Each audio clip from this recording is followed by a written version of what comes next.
네, 국정농단 사건 이야기 해보겠습니다. 네, 최순실 씨 6일 만에 재판에 출석을 했습니다. 오늘도 박근혜 전 대통령과 최순실 씨에 대한 재판이 지금 이뤄지고 있는데요.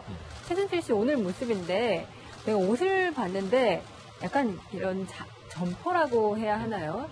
아무래도 밖에서 비가 네. 입고 것 같아요. 비가 오니까요. 오늘 날씨가 좀 비가 오고 좀 굳지 않습니까? 예. 그러다 보니까 옷이 평소에 비해서 좀 바뀐 것 같습니다. 아무래도 날씨가 좀 이제 폭염이 지나고 이제 날씨가 좀 풀리다 좀 이제 기온이 떨어지다 보니까 옷을 좀 바꿔 입은 것 같네요. 그냥 오랜만에 오는 거죠, 재판에. 네, 그렇습니다. 6일 만에 지난 금요일 이후에 6일 만에 재판에 참석을 한 겁니다. 예. 그동안에는 이제 박근혜 전 대통령이나 최순실 씨 모두 월화, 목, 금, 수요일 빼고 재판을 받게 돼서 너무 심신으로 피곤하다라고 했는데 결국은 재판이 이제 일부 분리가 되면서 그러니까 박근혜 전 대통령과 직접적인 연관 있는 증인들만 나오면서 최순실 씨한테 물어볼 게 없어서 6일 동안 지금 나오지 않았던 거예요. 네. 그러면 이제 쉬는 동안에는 뭐 새로운 재판 전략을 마련한다든지 뭐 이렇게 했겠죠? 아마 이재용 부회장 재판도 봤을 걸로 예. 생각이 들고요. 이제 변호인들하고 많은 얘기들 좀 나눴을 겁니다. 변론을 분리해서 했기 때문에 본인이 직접 참여는 하지 않지만 관심은 뭐 당연히 가졌을 거고요. 변호인하고 뭐 접견을 통해서 많은 전략을 짰을 걸로 지금 보입니다. 어떤 전략이 지금 어쨌든 이재용 삼성전자 부회장에 대한 구형이 12년이 내려왔잖아요. 네. 그럼 최순실 씨에게는 이게 굉장히 불리하게 작용하는 거 아니에요? 그렇죠. 특검이 구형한다는 거는 특검의 나름대로 기준이 사실 있는 거거든요. 지금 이재용 12년, 또 그 사장단은 10년, 예. 7년, 그리고 뭐 5년짜리도 있고, 뭐 김기춘 7년. 그렇다면 그 구형을 아마 다 맞출 거로 생각이 들어요. 그렇다면 12년보다 둘 다 박 전 대통령하고 최순실은 많을 가능성이 훨씬 높고요. 뭐 지금 기준대로는 특검은 15년에서 20년 정도 구형하지 않을까 보고 네. 막 그런 얘기들도 아마 불참하는 과정에서 했지 않을까 생각이 듭니다. 근데 최순실 씨 참 오래되니까요. 아까 법정에 잠깐 내려올 때 모습을 궂은 날씨, 비가 내리는데 나오는 날씨 봤는데 최순실 씨가 이제 카메라 위치를 정확하게 이제 네. 파악을 하고 있고요. 네. 그 내려오는 짧은 순간 정말 찰나인데 네. 잠깐 눈을 치켜쳐서 카메라 쪽을 한번 살짝 보고 갑니다. 네, 이게 관행적으로 지금 이제 습관화됐다고 할까요? 항상 그래요. 항상 카메라와 눈을 맞춥니다. 네. 근데 이제 그날의 눈빛이 조금은 다른 것 같아요. 이 심정, 심기를 이제 표현하는 것이겠죠. 그래서 지난번에는 우리가 기억하는 게 구인장을 발부했는데 왜 구인장 발부했느냐? 내 발로 나가려고 했다. 네, 네. 이런 얘기를 했는데 사실은 진술은 하나도 하지 않았어요. 그러면서 오히려 특검에 대한 비판, 정유라에 대한 이야기, 예를 들면 우리 딸이 9시간 동안 어디 있었느냐 이런 질타, 네. 특검에 대해서 또 3족을 멸하려고 한다 이런 이야기들을 이제 많이 쏟아냈죠. 그래서 지금 재판에 대해서는 최순실 씨는 본인의 대응 전략이 명확하고 일관적으로 대하고 있어요. 그러니까 진술에 대한 어떤 신빙성, 진실성 이것은 우리가 고민하는 것보다는 최순실 씨는 자기가 지금 생각하는 불만 요인들, 재판 주변적인 것부터 이 국정농단 사태 전반에 대해서 본인이 공격을 퍼붓고 싶은 대상이 명확해 보이는데 네. 우선은 특검입니다. 그리고 정치재판이다라고 하는 것이고요. 사실과 다르다. 그런데 문제는 뭐냐면 이재용 부회장에 대해서 이제 결심 공판이 끝난 거 아닙니까? 예. 네. 선고만 남겨두고 있는데 이 유무죄를 뭐 팽팽하게 다투고 있으니까 우리가 이걸 예단할 수가 없지만 어쨌든 구형 결심의 내용을 보면서 아 나에게도 어떤 칼날이 오겠구나. 그렇다면 나는 어떻게 막을 것인가. 지금 거의 마지막 시점에 전략을 다듬고 있다. 네. 그리고 네. 최순실 씨는 제가 보기에는 그 에너지가 굉장히 많고 지치지 않는 것 같아요. 본인이 살아나기 위한 생존 전략을 굉장히 집중적으로 짜는 것 같은데 반면에 이제 박 전 대통령은 많이 시간이 흐르면서 피로감이 좀 표정에 드러나는 그런 면이 네. 있다라고 보입니다. 그래서 오늘 박근혜 전 대통령 출석하는 모습도 함께 보시겠습니다. 굉장히 피곤해 보이는 느낌이 드는데요. 다리를 절거나 이런 그 외형상으로는 크게 불편한 게 없어 보이지만 얼굴이나 이런 부분에서 굉장히 살도 많이 좀 빠진 것 같고 수척해진 모양새입니다. 재판을 받는 게 어제 하루 쉬었습니다만 하루 쉰다고 해서 이게 벌써 51번째 되는 재판이라고 하니까요. 하루 종일 앉아있는 게 상당히 곤혹이겠죠. 힘듭니다. 아니, 상당히 힘듭니다. 뭐 저걸 갖고 뭐 왜 해야 되지 이렇게 말할 수도 있지만 이제 재판하는 입장에서 변호사는 말이라도 하죠. 예. 일나서 말하고 일나기도 하고 앉자기도 하는데 피고인은 어쩌면 계속 그 자리에 앉아만 있어야 되거든요. 근데 참 희한한 게 왜 법원에 가면 그 사람의 얘기를 좀 들어야 되는데 변호사하고 검사하고 자기들끼리만 얘기하고 맨 마지막에 그렇죠. 최우진을 한 번만 딱 하면 저게 무슨 박근혜 전 대통령 재판이고 최순실 씨 재판이에요. 근데 이제 변호인 재판이지. 우리 이제 22부에서 하고 있고 김세윤 부장 판사하고 있는데 중간중간 시킵니다. 이 재판부는. 예. 최순실은 적극적으로 활용을 하죠. 맞아요. 증인신문 과정에서 저도 한번 질문을 해보겠습니다 해서 네. 질문하는데 박 전 대통령 그것도 활용하지 않고 있거든요.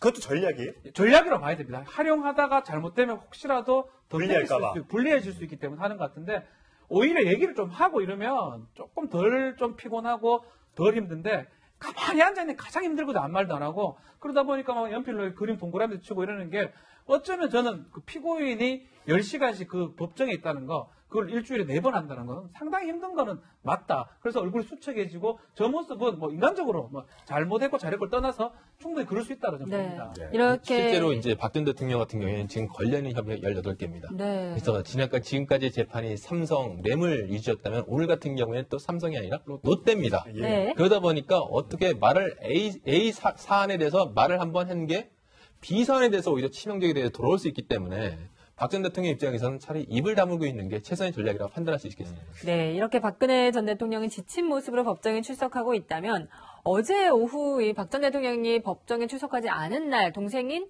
박근명 전 유경재단 이사장이 법원에 출석을 했습니다.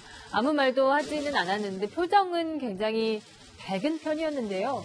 어떻게 보면 이게 다음 주 이제 8.15가 유경수 여사가 이제 돌아가신 날이잖아요. 네. 그런데 이 두 자매가 이렇게 법원에 피의자로 피고인으로 출석하는 모습이 참 씁쓸한 것 같기도 하네요. 하늘에 계신 네. 어머니가 어떻게 생각하세요? 마치 뭐 옥천군에서는 유경수 여사 추모제 예산 문제를 네. 좀 시끌시끌했습니다. 그렇죠. 시끌시끌했는데 어쨌든 뭐 하늘에 계신 뭐 박정희 대통령이나 유경수 여사가 봤을 때는 고의 영면하시기가 힘들겠죠. 지금 자식들 보면 뭐 큰딸 지금 감옥에 가 있고 대통령 됐을 때까지만 해도 영광스러웠을 텐데 또 둘째 딸은 또 사기 사건에 연루돼서 좀 저렇게 법정을 왔다 갔다 하고 하는 것 같은데 어쨌든 뭐 저분들의 개인적인 사적인 차원에서 보면 이 대통령의 자녀라는 것, 네. 박근혜 씨 차원에서 보면 참 이게 그 개인사적으로는 좀 불행한 뭐 그 같은데 어쨌든 뭐 그 박근혜 씨 같으면 개인이 관련된 사건 문제에 대해서 누구의 딸입니까? 박정희, 유경수의 딸 아닙니까? 그렇기 때문에 이 부분은 오해가 있으면 풀고 또 재판에 성실하게 임해서 예. 뭐 저가 있으면 받고 이런 어떤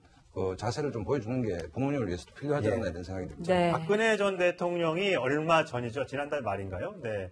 그 강남 성모병원에서 발가락 진단을 받기 위해서 굉장히 이제 불이 나게 다녀온 적이 있었습니다.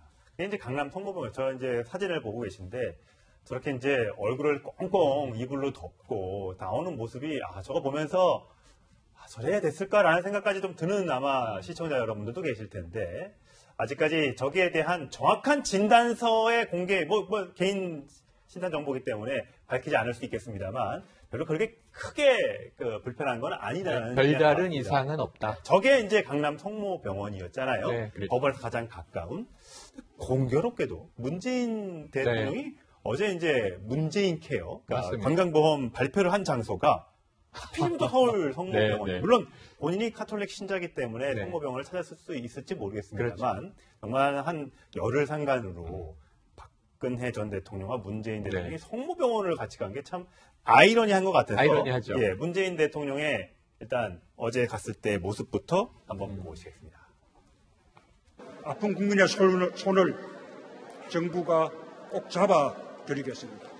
환자가 생기면 가족 전체가 함께 고통받는 나라. 이건 나라다운 나라가 아닙니다. 아픈 것도 서러운데 돈이 없어서 치료를 못 받는 것은 피눈물이 나는 일입니다. 아픈데도 돈이 없어서 치료를 제대로 못 받는 일이 없도록 하겠습니다. 설마 병원에서 적폐청산을 강조하면서 그런 건 아니겠죠? 그건 아니겠죠. 그건 아니겠고, 이제 문재인 케어, 이렇게 얘기가 됩니다. 물론 이제 이전에, 트럼프 대통령 전에 오바마 케어가 유명했죠. 트럼프 대통령 그거 이제 없애려고 하고 있는데, 공화당도 반대하고 있고. 그런데 이거는 또 이 문재인 대통령의 대선 공약이기도 했잖아요. 치매 부분에 대해서 국가가 책임져야 한다. 그러니까 치매를 포함해서 뇌질환 또는 이제 뇌장애, 이런 것들을, 근데 저 발표를 가만히 보면 정말 뭐, 해당되는 분들에게 너무 좋긴 해요. 그렇죠. 한 예. 1,500만 원 정도 들던 의료 치료비가 150만 원 정도를 10분의 1로 주는 정도 내용이니까 저렇게 됐으면 좋겠다인데 또 이제 재원이죠. 국민들이 재원은 네. 어떻게 될 것인가. 계속 180억에 달하는 이제 재원 문제가 논란이 되고 있지 않습니까? 네. 지난번 꼭 대선 때 100일을 바라봅니다. 지난번 대선 때 TV토론 후보자 간에 뭐 치열한 토론이 있었는데 유승민 후보가 그 당시 문재인 후보가 되는 것은 뭐 많은 전문가들이 기정사실을 봤는데 계속 반복한 얘기가 있습니다. 그 돈 어디서 나오죠? 그 돈. 그러니까 지금 임기 중에 31조를 투입하겠다. 예. 그다음에 돈 없어 치료 못 받는 서러움으로부터 국가가 그러니까 그 구구절절 옳은 말씀인데 문제는 뭐냐면 누가 돈을 내줘라는 부분에 있어서 국민적 합의가 있냐 이 부분은 이 현 정부도 5년 지나고 그다음 어떻게 할 겁니까? 예. 그러니까 이 부분은 재정 지출에 대해서 좀 과감하게 하고 있지만 예. 그것을 세수는 어디서 나오는지에 대해서 또 정교한 계획이 있어야 된다고 봅니다. 예. 그리고 또 한 가지 짚고 넘어갈 수밖에 없는 부분이 벌써부터 의사들이 굉장히 반발을 하고 나서고 있습니다. 의사들이 지금 현재 이런 문재인 케어라는 이제 보험의 커버리지를 굉장히 높이는 방안이 어떻게 보면은 이 시장주의를 굉장히 훼손시키는 이런 문제라고 생각을 하고 있고 실제로 특징 같은 경우도 이제 없어지면서 실제로 뭐 숙련된 의사 같은 경우에는 내가 굳이 시간을 들어가면서 특진을 더 할 이유가 뭐가 있느냐. 시간을 줄이겠다 이런 반응들도 나오고 있거든요. 벌써부터 뭐 2, 3인실에 찾겠다는 문의가 병원에 쏟아지고 있다고 하는데요. 이 부분 복지 확대라든지 문재인 대통령의 공약과 관련된 얘기는 나중에 다시 한번 시간을 마련해서 자세하게 토론해보는 시간을 갖도록 하고요. 저는 이제 국정농단을 해야 하기 때문에. 네. 그러네요. 지금 저희 3,000% 잠깐 빠졌어요. 그러네요. 자, 고영태 씨는 오늘 오후에 첫 번째 재판에 나옵니다. 보석 신청도 기각이 됐고요. 국민참여재판도 허가가 되지 않았습니다. 왜 나오느냐? 여러분들 많이들 알고 있을 텐데 관세청으로부터 누구 회관장을 앉히는 걸로 돈을 받은 혐의. 자, 어떤 얘기를 했는지 과거에 김수현 씨가 또 오늘 재판에 증인으로 나온다고 하는데 둘이 나눈 대화 한번 들어보시겠습니다. 내가 제일 좋은 그림 뭐냐면 이렇게 틀을 따따따따 한 몇개 짜놓은 다음에 빵 터져갖고 날아가면 이게 다 우리 거니까 나는 그 그림을 짜고 있는 거야. 세관장은 분질이 별로 없어. 여기는 없으니까 다른 걸로 세관에서 뭔가 들어올 때 뭔가를 풀어준다. 아무래도 정권이 바뀌면 나가려면 나가야죠. 네, 결국은 이 녹취록이 고영태 씨의 발목을 잡아서 이렇게 형사 피고인이 된 건데 이 김수현 씨는 네. 이게 그냥 허풍이었다. 원래 이렇게 주장했었죠. 근데 이제 지금 이제 이게 김수현이 녹음했던 게 이른바 고영태 녹음 파일이 됩니다. 네. 아주 중요한 자료가 됐는데 지금 이제 지난 7월 달에 나와서 이게 허풍이 섞인 대화일 뿐 뭐 별거 아니다라고 얘기를 하지만 막 검찰이나 이런 데는 추궁을 좀 하는 상황이 아닌가 그러니까 증언으로서. 실제 돈이 간 게 이제 그렇죠. 증거가 있기 때문에 지금 예. 이게 문제가 되는 그래서 아마 답변하기가 쉽지 않을 겁니다. 저기서는 그걸 확인하는 과정이 아니었기 때문에 허풍이라고 얘기를 할 수 있지만 이 사건도 다른 거거든요. 고영태의 어떤 뇌물 부분을 알선 부분을 확인하는 거기 때문에 김수현 씨 입장에서는 답변을 좀 잘 해야 되지 않을까. 그래서 그런 부분이 김수현이가 허풍 섞인 남자에 대하여 이렇게 말하기는 어려운 상황이 아닌가 이렇게 보입니다.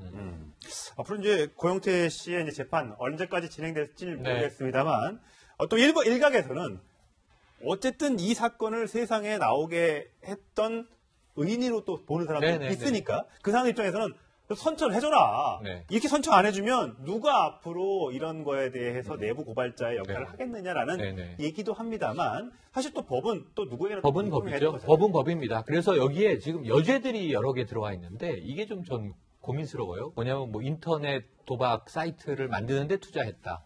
또는 뭐 주식 투자하려고 8천만 원을 빌렸는데 안 갚았다. 이게 사기 혐의가 있다. 뭐 이런 것들이 과거에 검찰에서 한번 조사했던 것이 다시 이번에 혐의로 들어갔다고 해서 법적으로 좀 말끔해졌으면 좋겠고요. 핵심은 인천 세관장, 매관매직을 하는데 2,200만 원을 받고 고영태가 힘을 썼는가 이 대목인데 요거는 국정농단과 직접 관련이 있거든요. 그래서 아까 얘기하신 그 김수현 고원기획 전 대표인데 그 증언도 한번 이 법정 증언을 들어봐야 될 것 같고요. 그리고 고영태 씨의 입장은 뭐냐면 나를 보고 왜 돈을 줬겠느냐. 내가 무슨 세관장 임명에 무슨 능력이 있어. 그러니까. 결국은 네. 최순실 때문에 돈을 주고 최순실이 정한 것이다. 근데 그 돈이 왜 근데 그렇죠. 고영태 계좌에 있냐. 그렇죠. 그거를 밝혀야죠. 예. 그래서 나는 메신저였을 뿐이다. 전달자였을 뿐이다. 이렇게 얘기하고 있어요. 그래서 이게 법원의 판결이 굉장히 저는 이런 점에서 고영태 씨 자신의 결백을 위해서라도 중요한 대목으로 보여지는 겁니다. 네.